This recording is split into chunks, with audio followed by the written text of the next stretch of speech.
5,00,00,000 భూ కుంభకోణం అంట. పారిశ్రామిక భూముల క్రమబద్ధీకరణ ముసుగులో రేవంత్ రెడ్డి గ్యాంగ్ స్కామ్. 9,292 ఎకరాలను అతి తక్కువ ధరకు కట్టబెట్టే రియల్ ఎస్టేట్ చేసే ప్రయత్నం. సీఎం సోదరులు సన్నిహితులు ఇప్పటికే ఒప్పందాలు కుదుర్చుకున్నారు.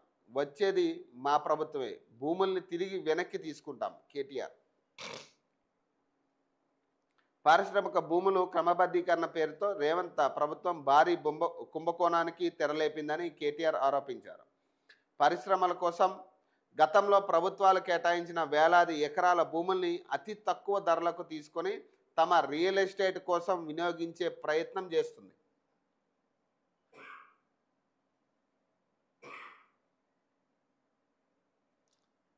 తద్వారా రేవంత్ రెడ్డి అండ్ గ్యాంగ్ 5,00,00,000 భూ కుంభకోణానికి పాల్పడుతుందని తెలిపారు. శుక్రవారం తెలంగాణ భవన్లో కేటీఆర్ మీడియాతో మాట్లాడారు. కాంగ్రెస్ ప్రభుత్వం కొత్తగా తెచ్చిన Hyderabad industrial lands transformation policy ప్రజా ప్రయోజన పాలసీ కాదని, దేశంలోనే అతిపెద్ద భూ కుంభకోణం అని ఆరోపించారు. పారిశ్రామిక భూములు క్రమబద్ధీకరణ ముసుగులో సీఎం రేవంత్ రెడ్డి తన అనుయాయులకు తక్కువ ధరకు కట్టబెట్టే భూ కుంభకోణానికి తెరలేపారన్నారు. బాలానగర్, అలాగే జీడిమెట్ల, సనత్ నగర్, ఆజామాబాద్ సహా హైదరాబాద్లోని కీలకమైన పారిశ్రామిక క్లస్టర్లో ఉన్న 9,292 ఎకరాల విలువైన భూమిని క్రమబద్ధీకరించడానికి ఈ పాలసీ ద్వారా ప్రయత్నిస్తున్నారని తెలిపారు. ఈ భూముల మార్కెట్ విలువ ప్రస్తుతం 40 కోట్లు నుంచి 50 కోట్ల వరకు ఉందని, దీన్ని మొత్తం విలువ 4,00,00,000 కోట్ల నుంచి 5,00,00,000 కోట్ల మధ్య ఉంటుందని పేర్కొన్నారు. కానీ రేవంత్ రెడ్డి సర్కార్ ఈ భూములను ప్రభుత్వ విలువలో కేవలం 30% అప్పగించాలని చూస్తుందని ధ్వజమెత్తారు.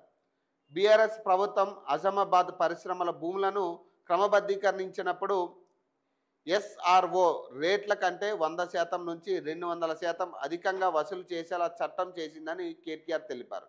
మార్కెట్ ధరలు అలాగే ఎస్ఆర్ఓ విలువ కంటే 4-5 రెట్లు ఎక్కువగా ఉన్నాయని, అలాంటిది కాంగ్రెస్ సర్కార్ కనీసం ఎస్ఆర్ఓను కూడా పూర్తిగా వసూలు చేయలేదని పేర్కొన్నారు. ఎవరికి లాభం చేకూర్చడానికి ఈ పని చేస్తున్నారని ప్రశ్నించారు. హెచ్ఏఎల్టీపీ పాలసీని ప్రభుత్వం ఆమోదించే వేగం 7 రోజుల్లో దరఖాస్తులు, 7 రోజుల్లో ఆమోదాలు, 45 రోజుల్లో పూర్తి క్రమబద్ధీకరణ చేయాలని చెప్పడంపై అనుమానం కలుగుతుందని, 1,00,000 కోట్ల విలువైన భూములు అంశంలో ఎందుకు ఈ తొందర, ఎందుకు ఈ వేగవంతమైన ప్రక్రియ అని నిలదీశారు. ముంబై లాంటి మెట్రో నగరాల్లో ప్రభుత్వాలు ఇలాంటి భూములను వేలం వేసి ప్రజల ఆస్తిని ప్రభుత్వ ఖజానాకు చేరుస్తుంటే, ఇక్కడ మాత్రం అప్పనంగా ప్రైవేట్ వ్యక్తుల లబ్ధి కోసం రేవంత్ రెడ్డి ప్రయత్నిస్తున్నారు. ఈ అంశంపై బీజేపీ నేతలు స్పందించాలి. కాంగ్రెస్ బీజేపీ మధ్య అక్రమ రాజకీయ సంబంధం లేకుంటే 5,00,00,000 కోట్ల భూ కుంభకోణానికి జరుగుతున్న ప్రయత్నాన్ని అడ్డుకోవాలని కేటీఆర్ అన్నారు.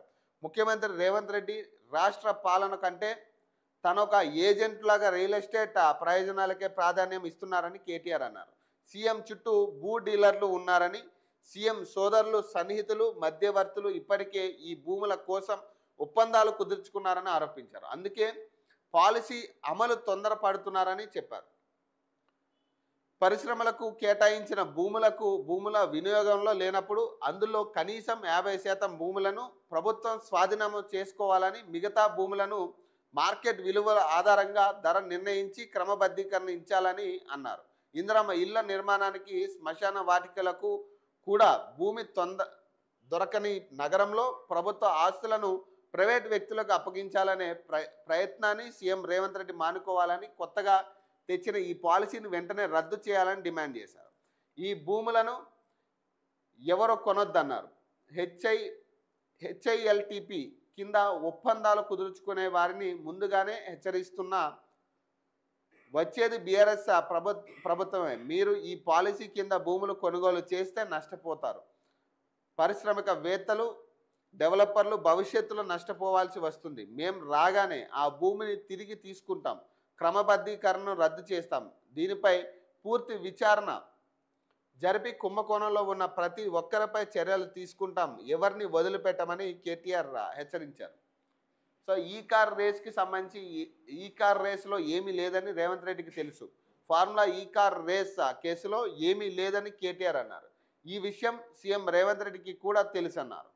తన అరెస్ట్ జరగదని, అరెస్ట్ చేసే ధైర్యం రేవంత్కు లేదని చెప్పారు. చట్టం తన పని తాను చేసుకుపోవనివ్వాలని వ్యాఖ్యానించారు. తాను ఏ తప్పు చేయలేదని, ఈ విషయాన్ని ఎప్పటి నుంచో చెబుతున్నానని అన్నారు. కాంగ్రెస్ ప్రభుత్వ చర్యలకు భయపడే ప్రసక్తే లేదన్నారు. రాష్ట్రంలో కాంగ్రెస్ బీజేపీ జాయింట్ వెంచర్ ప్రభుత్వం నడుస్తుందని, దేశ